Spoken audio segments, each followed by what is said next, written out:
തലേന്ന് രാത്രി നല്ല ഉഗ്രനൊരു മഴ പെയ്യുക.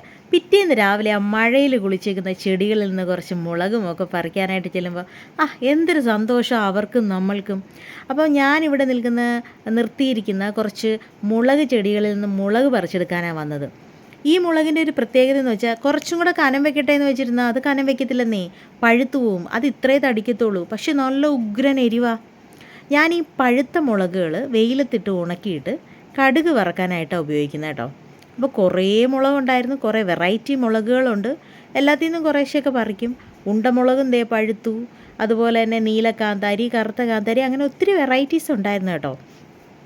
അതിനിടയ്ക്കാണ് ഞാനിപ്പോൾ പുതുതായിട്ട് വാങ്ങിച്ച ഓർക്കിഡ് കുഞ്ഞുങ്ങളെ റീപോർട്ട് ചെയ്തതിന് അവരും ഇങ്ങനെ നല്ല സുന്ദരികളായിട്ട് നിൽക്കുക. അപ്പോൾ അവരെ ഒന്ന് മൈൻഡ് ചെയ്യണ്ടേ. ഇത് നോക്കിയേ, 2023 എൻ്റെ ബർത്ത്ഡേയുടെ അന്ന് ഞാൻ നട്ട അമ്പഴമാണ് കേട്ടോ. അതൊരുപാട് വളരത്തൊന്നുമില്ല, പക്ഷേ എപ്പോഴും നമുക്ക് കായ് തന്നുകൊണ്ടേയിരിക്കും. ഞാൻ പുതുതായിട്ട് വെക്കുന്ന വീടിൻ്റെ തൊട്ടിപ്പുറത്തെ പറമ്പിലാണ് ഇതെല്ലാം നട്ടിരിക്കുന്നത് കേട്ടോ. അങ്ങനെ എനിക്ക് ഒരു പാത്രം അമ്പഴങ്ങ ഇപ്പോഴും കിട്ടി. അത് നമുക്ക് അച്ചാറിടാം. ചുമ്മാ വെള്ളത്തിൽ ഇട്ടിട്ടേ ഉപ്പുമൊക്കെ കാന്താരി മുളകൊക്കെ ഇട്ട് വെച്ചിരുന്ന സൂപ്പറായിട്ട് തിന്നാൻ. പിന്നെ വേറൊരു വിഷമമുണ്ട്, മഴയത്ത് ഒടിഞ്ഞു വീണുപോയൊരു കൊല. കഷ്ടം.